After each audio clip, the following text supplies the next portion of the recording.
Hello, hello. Good evening, good afternoon, everyone. Thank you so much for joining me for another week of Mortgage Boss Talk Tuesday, where I will answer questions of. Mm, no.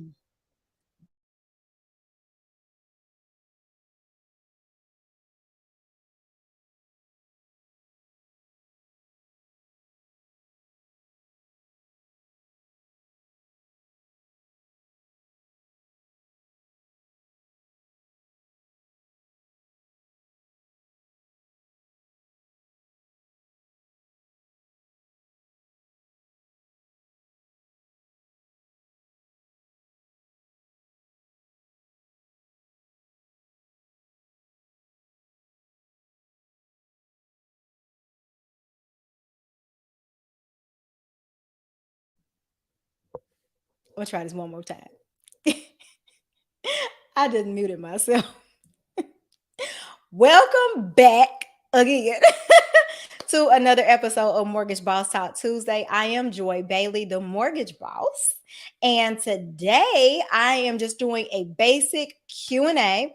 I will be answering your questions about the home buying process, questions that I have received either just through daily interactions of me doing my job when I'm approving home buyers, or questions that I received on other social media platforms. And so I appreciate you guys coming, stopping by to spend about an hour or so with me.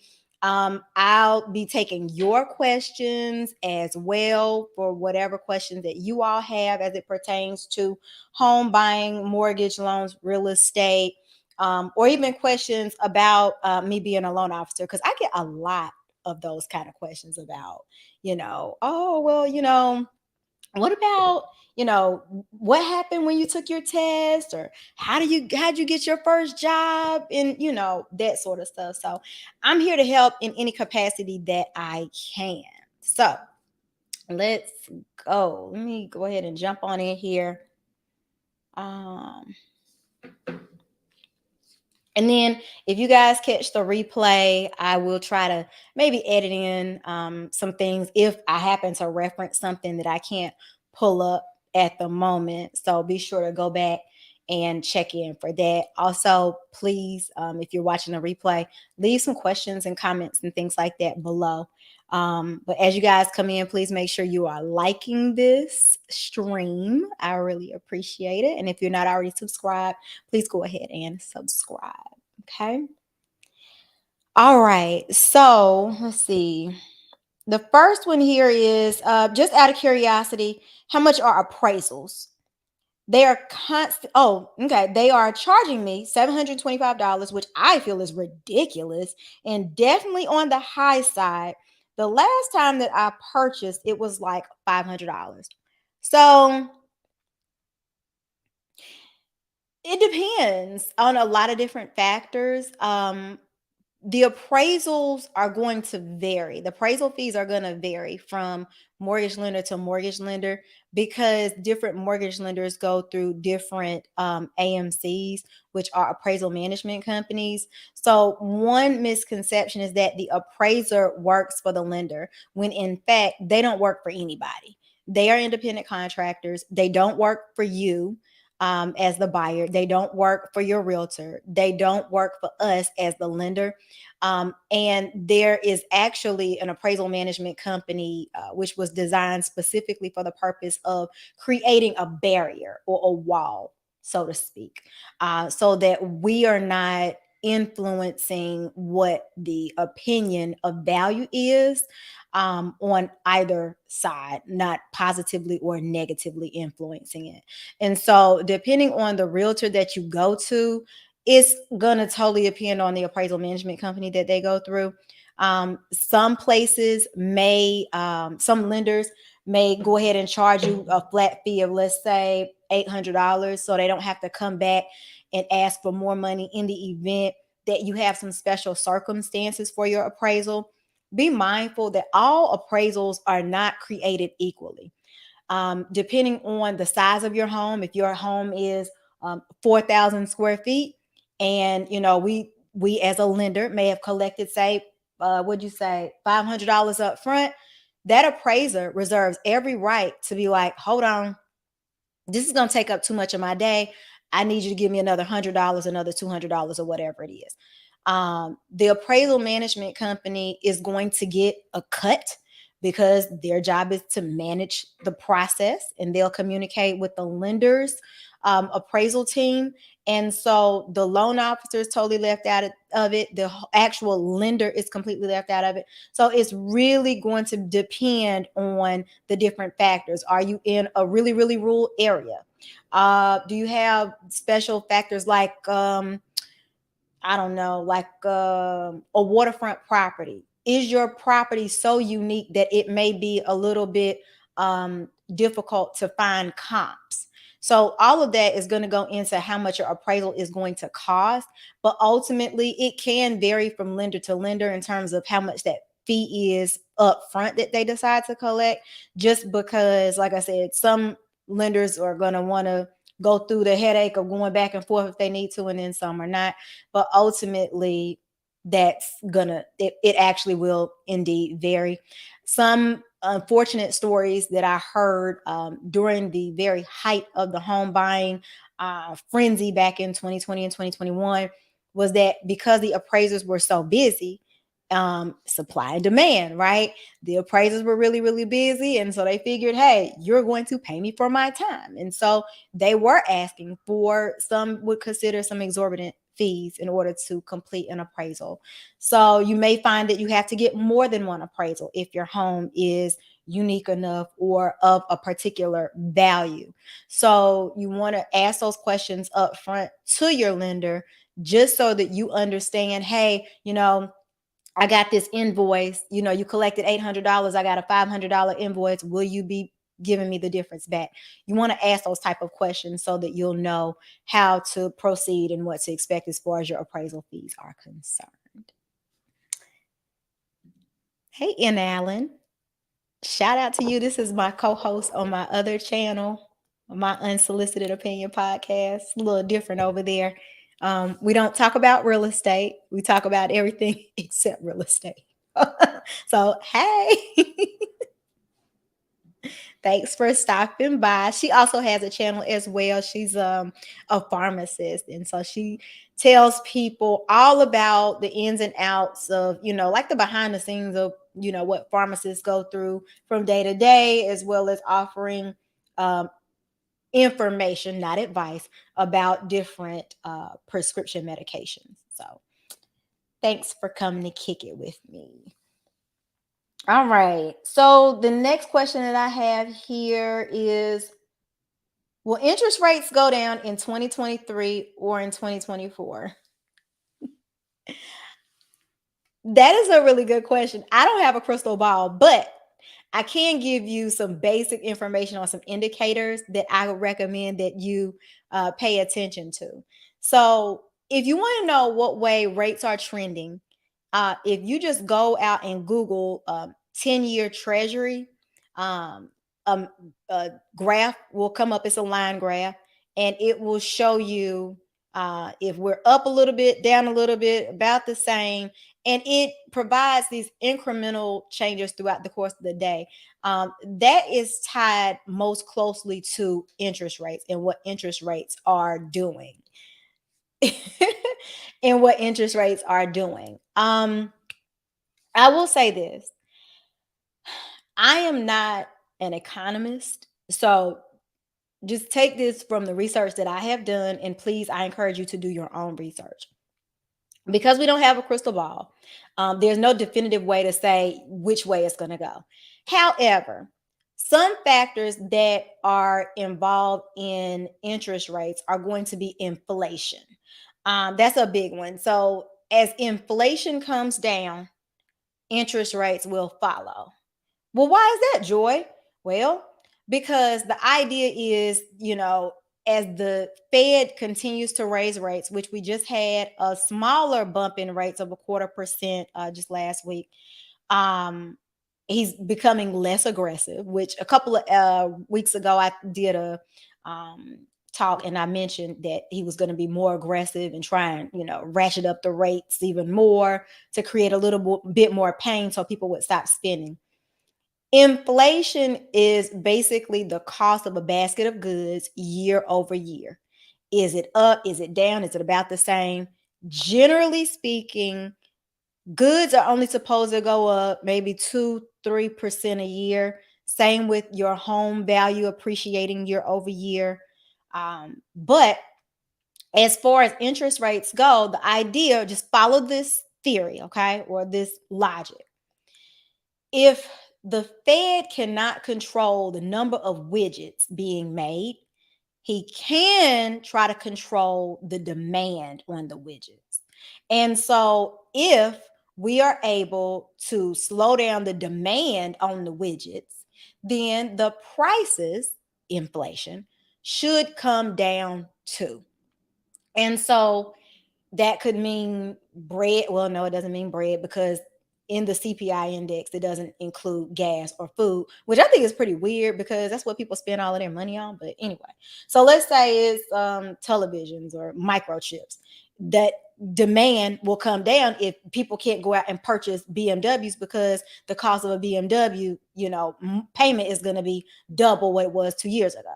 So that's going to slow that down. And so because the demand is slowing down, then that means that the inflation of that should come down as well. And so that will allow for interest rate to come down. The other part of that interest rate and inflation correlation is employment. And so if things get to be so high and expenses get to be so much and not mortgages, but if companies are having to, incur more and more expenses because it costs them more money to borrow, they'll be forced to lay people off. The more people are laid off, the less money that they have to go into the economy. And so that will bring inflation numbers down as well. And what you'll notice is, let's say we get to I don't want to say a percentage, but there may be a certain percent of unemployment that they get to, and they're like, okay, this is enough. This is what we need. This is what we're looking for. Inflation is coming down. Let's start bringing interest rates down to stimulate the economy and encourage people to start spending money again. And the cycle continues. The cycle starts over. So as inflation falls, so goes the interest rates. I hope that was helpful explanation. All right.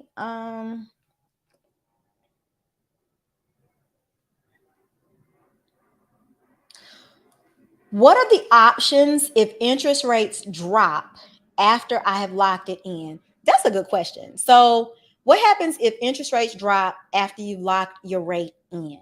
So, if you are still going through the process and you are under contract and you've locked in your rate, today is March the 28th. And let's say you're not scheduled to close until May 15th. And let's say 30 days from now, interest rates just fall. Let's say they go from, making this up, a 6.875 down to 6.375. You're probably going to just raise your hand and say, hey, I'm noticing the interest rates are going down. What can you do for me? Depending on your lender, most are going to do something called a rate renegotiation, where they will give you back half of that. So you may or may not, depending on the situation, I can't guarantee one way or another, you would be able to recoup some of that rate. So just pay attention and raise your hand and say, hey, look, I'm getting other offers, or hey, look, I've noticed the rates are coming down. I'm just going to be very transparent with you. Please don't rely on us to call you and tell you that, because more often than not, we're busy. And when I say that, I don't mean that like in a offensive way.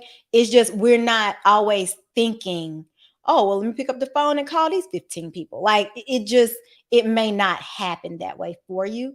So I would recommend just kind of paying attention, again, particularly to the 10-year treasury. You're going to find rate variations from lender to lender, of course, but that 10-year treasury is going to indicate the direction. So if you notice that it's going down day after day after day, we're a week down. It's like, oh, wait, hold on. Raise my hand. Let's see what's going on. Are rates down? It looks like they are. Pay attention to the news. It's very funny though, because they'll swear that rates are plummeting and they really are not. So be mindful. I mean, they're around to get clicks and views as well. So sometimes things are a little hyped up. But ways to know, you may hear things like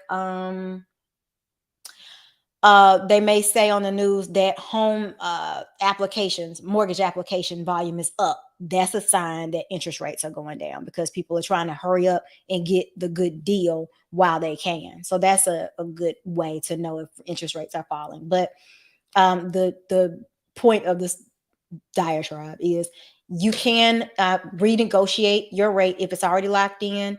Just raise your hand and ask, and they will go to the lock desk with that investor and see if it is something that there is a big enough drop to reduce for you before you close. Now, be mindful, please do not wait until the day before you close to try to pull this, because you may find that you are incurring charges because you are delaying closing. So you got to time it just right. I would say please don't do this any more than maybe a week before closing.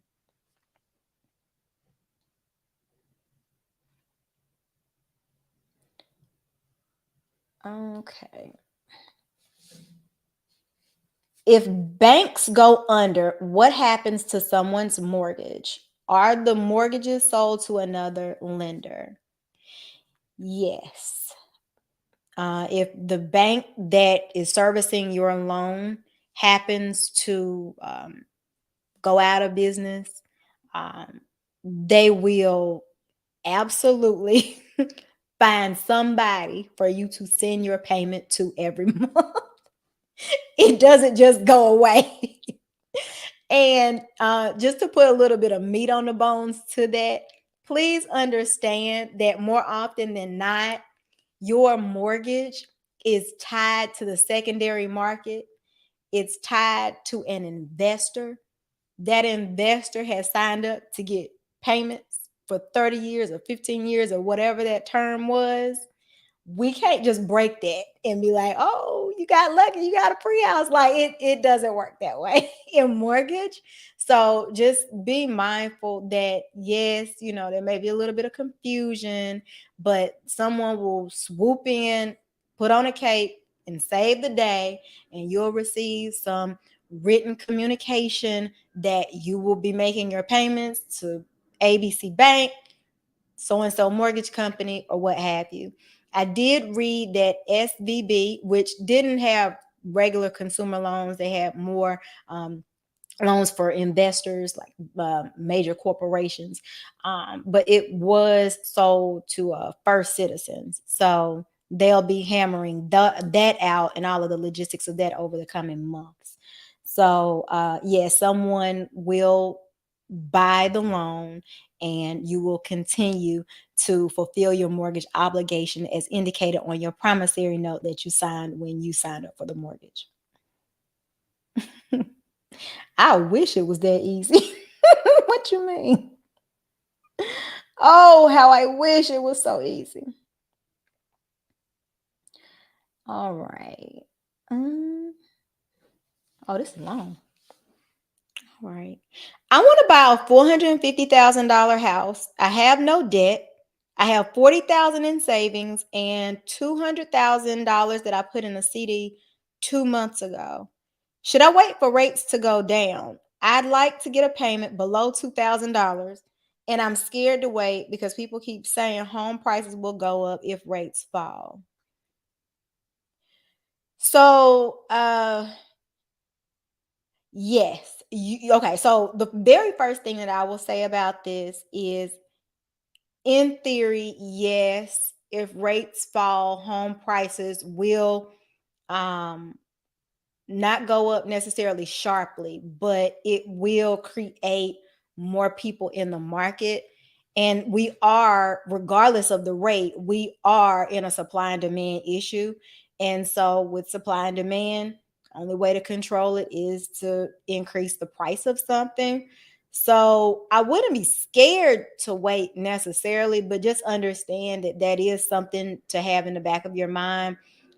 We're not saying go up like, oh, home price is going to go up $100,000 like they did before. I don't believe that that will be the case.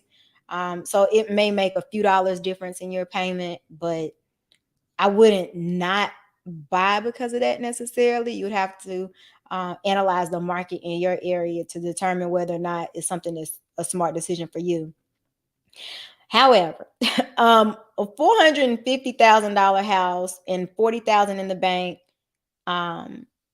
and 200,000 in a CD that you had 2 months ago. Now, my first question would be, well, how long is your CD? Is it a year, 2 years, 5 years? How long is the CD? When will you be able to withdraw those funds? But if you're limited to the $40,000, um, you could buy. I mean, in theory, I don't know your debt ratio and credit and everything like that, but you could buy the house now. Put down, your 3% or your 5% down, whatever the minimum is. Um, your payment's absolutely going to be more than $2,000 a month initially, but you can do something called a recast, where if you pull that 200,000 out or $100,000 once the CD matures, you can do a recast where you could take that money and put it on your loan balance, whatever it is at that time, and ask for them to re-amortize the payment for the remaining months of that loan term. So just say, for example, okay, you got a house today, right now, boom, congratulations, you bought a house. And 12 months from now, you have 360-month loan. 12 months from now, you say, okay, I'm gonna take this 450,000, I'm gonna take $200,000, and now my new loan amount is, I don't know, for 250 or $240,000. Whatever that remaining balance is, they'll re-amortize, they'll calculate the payment with the same interest rate, because that doesn't change if you do a recast, but they'll give you a new payment based on the months from so for the remaining 348 months from there. So that could potentially be a way for you to get into the market now and possibly have a payment more to your liking once that balance is lowered. So that's a potential option. And I always remember, like I was saying before, what goes up comes down. Interest rates are likely to come down. I don't know when they're gonna come down, but you know, if they go up any higher, they might, but what goes up comes down. Once you have the property, as long as you do what you're supposed to with maintaining your payments, maintaining your credit, being really careful about increasing your debt to income ratio, because you've taken out new credit, new loans, new credit cards, bought a car. If that has changed or has not changed, you might be able to refinance. One thing that I know I've said on here on a different video is I get frustrated when realtors and loan officers tell me, oh, all you got to do is refinance. It's not a guarantee that you can refinance. And so because that's not a guarantee, that's why I'm saying this kind of cautiously. But if you are in a position to refinance, you are more than welcome to refinance for a lower rate. Just understand that closing costs are going to be associated with that. And as far as the cost for a recast, it's super cheap, a couple $100.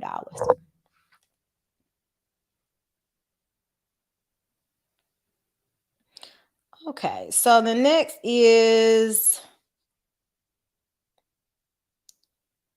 I want to buy my son a home, but the lender's requiring 15 to 20% down. Are there other loan products for less? Yes. So you can maybe achieve this a couple of different ways if you want to help your child buy a house. One, you go on the loan as a non-occupying co-borrower. So then your income helps boost how much they'll be able to buy. So it help with the debt to income ratio. You can, always provide your down payment money, because if you're on a loan, we are going to get your income, assets, credit information, because you're going to be on a loan too. So if that allows the child to go from qualifying for something for, say, 200,000, and it now qualifies them for 350,000, we're going to go with whatever they qualify for with two people on the loan. But you could be, like I said, a non-occupying co-borrower. So that's one way to do it. Another way to do it is, because I'm assuming the 15 to 20% is because they're calling it an investment property, since you won't be living in there. But one way around that is, if you are purchasing a home for a disabled child, you could put down the minimum down payment, because it would be considered a primary residence. You'll just need to provide documentation, maybe social security letter showing the child's getting, social security income. If they do work in some capacity, maybe provide pay stubs, so we can see that they cannot afford to purchase a home on their own without the help from you. So, there's some additional requirements that are there. But if you are purchasing a home for a disabled child that cannot qualify on their own, that is a way to do it. And then you would only have to put down, 5% down as your minimum down payment. This is also true for a parent. So if you all are watching and you have a parent, like if you're in a good financial position and you would like to purchase a home for your parent, and your parent does not earn enough income to qualify for a home on their own, same thing applies. You can purchase a home for your parent, and just put down 5% down, and again, the debt to income ratio and all of that. So they would not necessarily be required to be on the loan, but we would, again, ask for some additional documentation.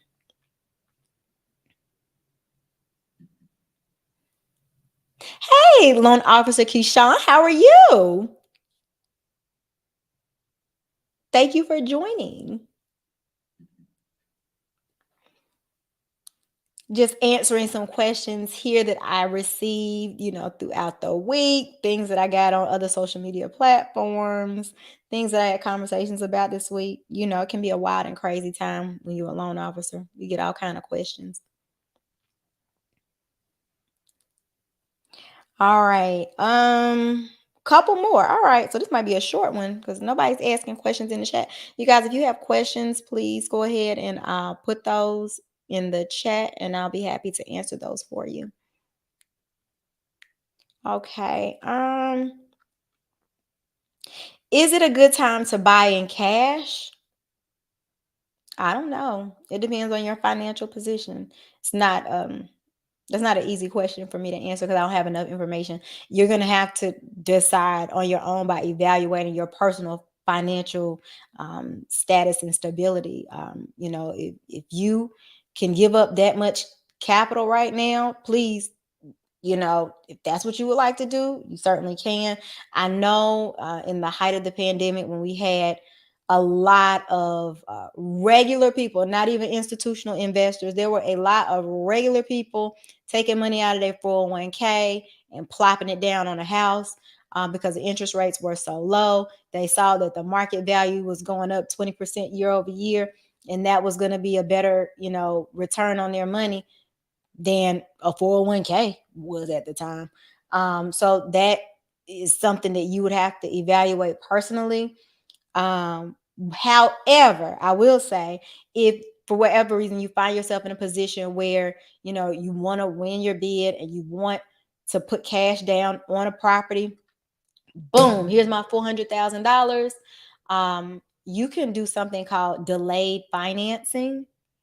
And delayed financing is effectively when you have paid 100% cash, no other loans, on a property.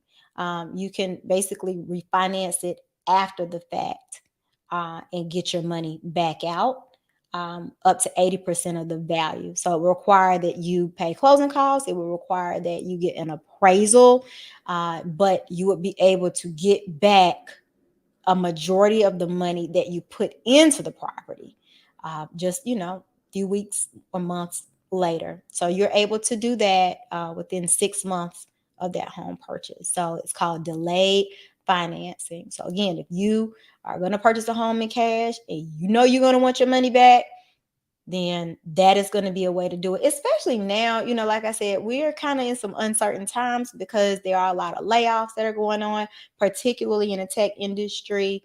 People are feeling a little bit uneasy because they see that banks are starting to collapse. Banks are in trouble financially. So cash is still king. But this might be a way to kind of maybe get the best of both worlds. But I would recommend speaking with someone about your finances, maybe a financial advisor, because I'm not a financial advisor. So I would not be able to give you any type of advice on something like that. All right. Good afternoon. Hey, Michael. Okay. He says you're inheriting a house that's a rehab. Would I recommend selling it or investing money to fix it up and then selling it? Um, I don't have enough information to answer that question. That's difficult. That's difficult because rehabs are expensive. They are very, very expensive. Um, I would need more information to be able to answer that if I'm gonna be very honest with you. I don't want to send you down the wrong road. But once it's fixed up, you can always sell it, of course. But how much money is it going to cost for you to rehab it? What type of problems does the property have? Is it is how long? I don't know. I have a lot of questions. I have more questions than answers. So I'm sorry. I'm not. I have a lot of questions. I would recommend, getting with a realtor to evaluate the market and getting them to evaluate what those upgrades on the property would do to, position you for a resale. Um, that would be my advice. See what, because if you're wanting to see, what the property values are going to be like, that's definitely going to be a realtor question. That's not a loan officer question. Every area is different. And quite frankly, all realtors are not created the same either. If you're going to have a realtor evaluate that for you, you may want to question the realtor to see if they have an investment background or something like that would allow them, enough expertise to offer you. Maybe this is something that they have a niche in, where this is all they do is help investors with, fix and flips. They would be able to say, hey, if you added an extra bedroom, or, if you got a sunroom or whatever it is for that area, they would let you know. It's an older house that's never been updated. And see, what is the infrastructure like? I actually talked to a lady today, and she was telling me she's been in her house, or she's owned the house anyway, for like over 30 years. And um she encountered a situation. She said she was pulling in the driveway and she noticed that it was some standing water. She was like, where does water come from? And it was the pipes. And a lot of people don't realize, you pay the city money every month for a water bill, but that does not make them responsible for your pipes, even though it's like outside. And so the pipes may be something that you need to examine to determine whether or not, that's something that you might have an issue with. Because that could escalate quickly into the thousands of dollars if you have issues with the pipes that are underneath the ground. So I'm not talking about like a little basic plumber, like, oh, I have a leaky faucet. No, not that. The actual issues, with the pipes outside.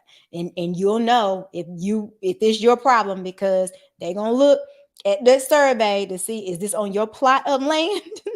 Is it your problem, or is it a public problem? And so, that may be something to think about. The roof can be really expensive. Just, it could be a lot of old house problems and hidden issues that people don't think about. And also making sure that you're building everything up to code is another thing, because codes change, over time, over decades. So, like, for example, I give you a great one. My house was built in 2017 and I don't have a sprinkler system. Who knew? I had no idea that wasn't even a thing anymore. They said that they realized that it costs more money to fix the flood damage than the fire. So they don't really build houses anymore, at least in my area, with the sprinklers systems in the house. So research it, research it, research it, and then decide if that's something that'll work for you. Hey, out here trucking, how you doing? Thank you for stopping by. All right, we're about what 35 minutes in. So this like it's gonna be kind of short. So I only have one more question. So this one says, should you shop around for down payment assistance or do you just get what you get? I ain't never had anybody ask that before. And that's a really good question. Yes, you can shop around for down payment assistance because different lenders, different like mortgage companies, are signed up with different programs. So at the time of this recording, I'll give you an example that's local to my area. So you have the lender that has to be on the list, and then you have like the loan officer that will have to go through training. So for me, Joy, I can do down payment assistance through the North Carolina Housing Finance Agency. But even though I'm, a few steps away from the South Carolina border, I can't do their down payment assistance because I would have to go through their class. Now, I will be certified in a few weeks, but different lenders offer different things. So depending on your situation, I would say ask, um, to see what you can get. Um, you can get down payment assistance from the state. It can come from the city. It can come from your county.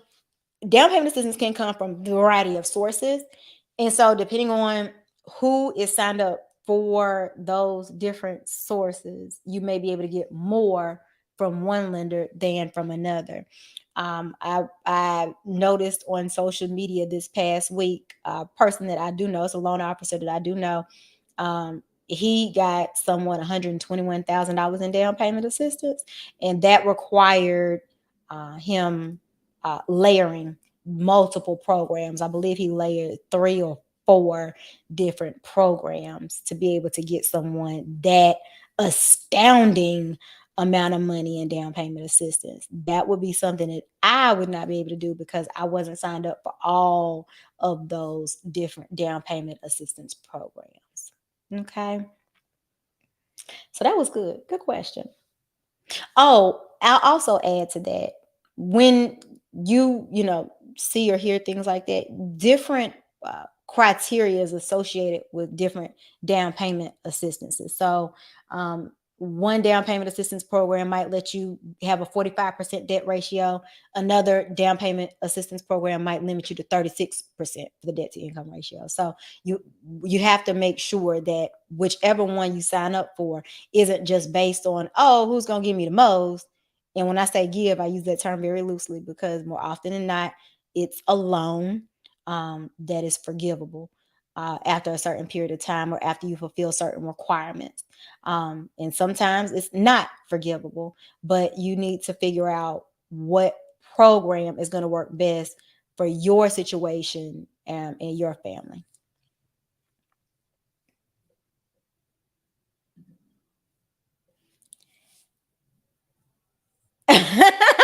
Okay. We playing that today? Okay. All right. So how many times do you have to tell a client, sir or ma'am, you cannot afford this house? Then what do I suggest to them?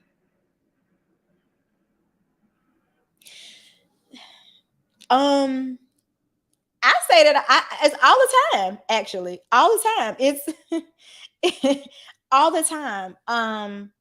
Buying a house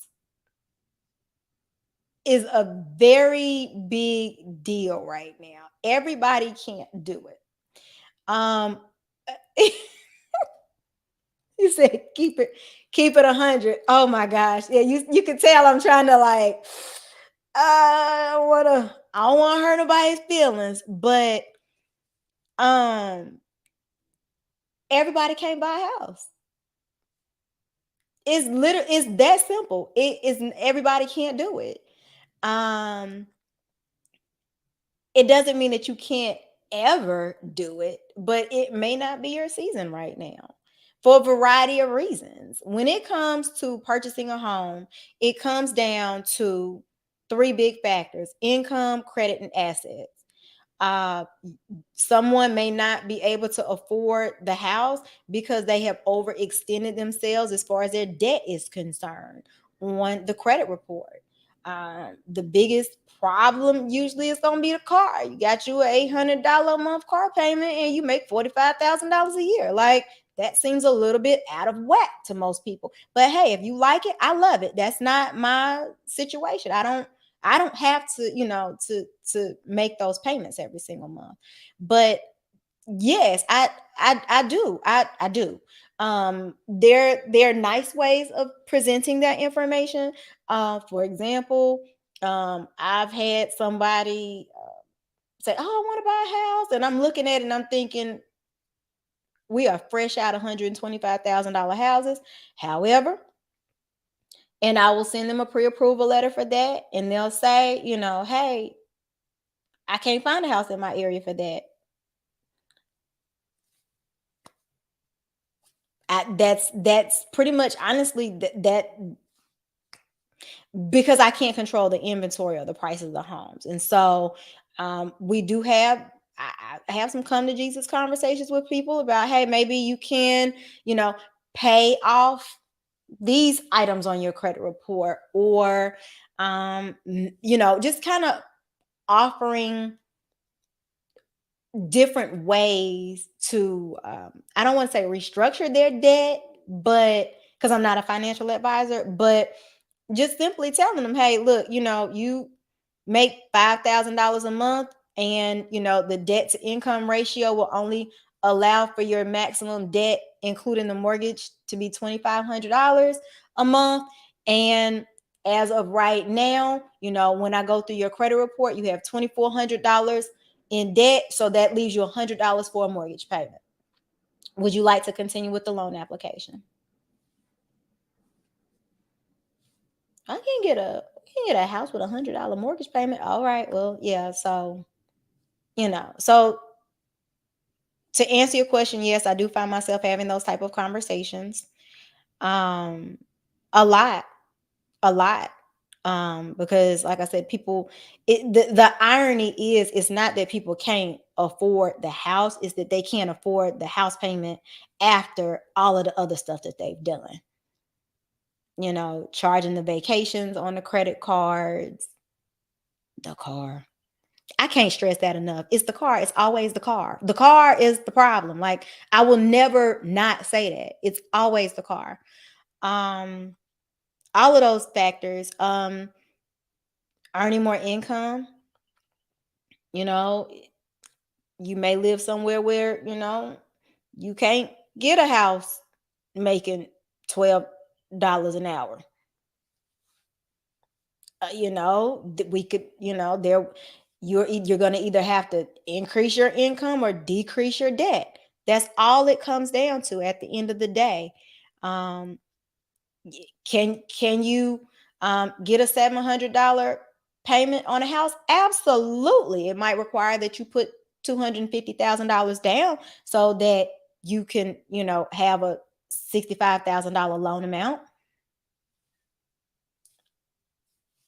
So, when you can see how ridiculous some of these alternate ways are. So, but there are different ways to say it without saying it.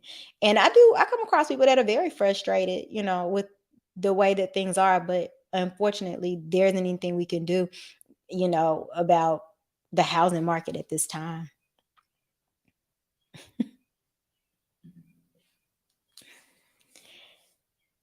If I bought okay, if I bought a new car, can I buy a house within 6 months? I'm scared of the DTI. It depends on what the debt to income ratio is. There's no way to say that.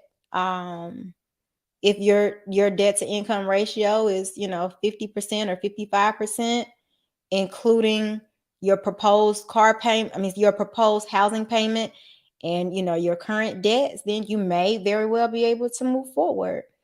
And to offer an example, a round number, if you earn $10,000 a month and you buying a car that's $1,000 a month for your payment, that means you got $4,000 left over for other debt. That debt going to be your housing debt? Is that debt going to be, divided up amongst credit cards, other installment debts like student loan payments? It's completely based on what your situation is. It's totally based on what your current income is. But the irony of buying a car is that people don't ask all these questions when it comes time to buy a car. Y'all, you just buy it. Nobody thinks about anything. Like it just nobody ever thinks about the after. They're like, oh, I'll get this payment. $800 ain't a lot of money. Like, oh, okay. And it may not be for you. It's outside of my comfort level. But they don't make you how do I say this? Whenever you're qualifying for a home, we're gonna say, this is the recommended percentage of your overall income that your payment should be.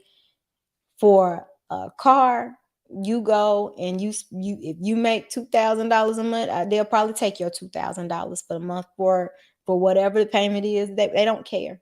They don't care anything about it. All they want is you to get locked into that 60 month, 72 month, 84 month, 96 month loan. That's all they're ever worried about. I remember I got into a conversation with a guy. He worked at a luxury car dealership one time, and I was thinking about leasing my car. And long story short, he was encouraging me not to put any money down to lower my payment. And I was thinking, oh, well, I could put, $10,000, that'll give me a really low payment, no problem. And he was like, that's stupid. That's dumb. Like, why would you do something like that?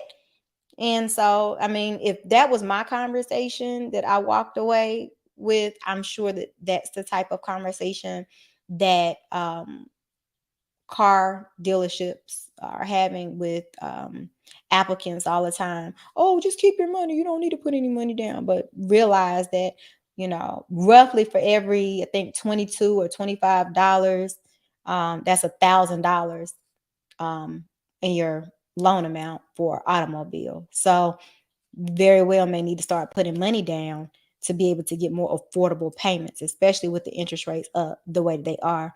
So if you're in a situation like I am and you have a lease, I don't know what I'm gonna do.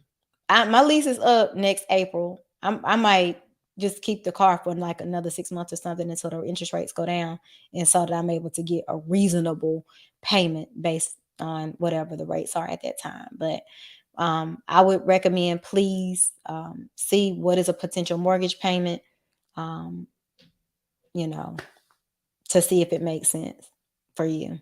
But if the debt ratio is out of whack, you can always, always, always try to find ways to increase your income. Um, that's all I got for that.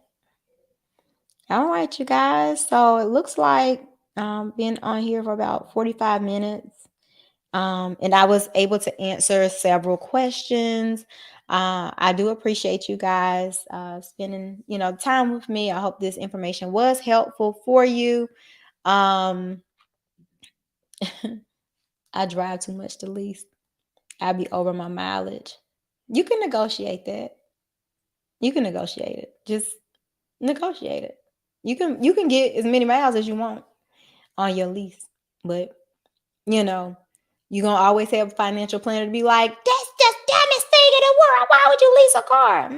No, to each his own. But no, you can always negotiate that. You're not limited to 12,000 miles or 15,000. You can always negotiate that into your lease. So just a thought. But yeah, so like I said, I have been on here, answered a few questions. I hope this information was helpful. I will be back again next Tuesday. If you guys watching the replay, please leave your questions below. I will be chopping this up and putting individual questions on videos as well. So then maybe that way you can just go straight to whatever it is that you may have a question about. If there's something that has interested you and you would like more details, even on those videos, please make comments. I'm here to have a conversation with you. If you would like to talk more about your individual scenario, all of my contact information is below. You can get on my Calendly and we can figure out what your pathway to home ownership might do. So what's to say? It was late. I hope I'll be early next Tuesday. Oh, well, please, Paul, thank you so much for coming by. Please watch the replay. And if you have questions from there, just put them in the comments. I'll be around to answer your questions. And then I will be back here next Tuesday. I have a question because somebody told me that I should do this earlier in the day at like maybe 11 o'clock to 12 o'clock.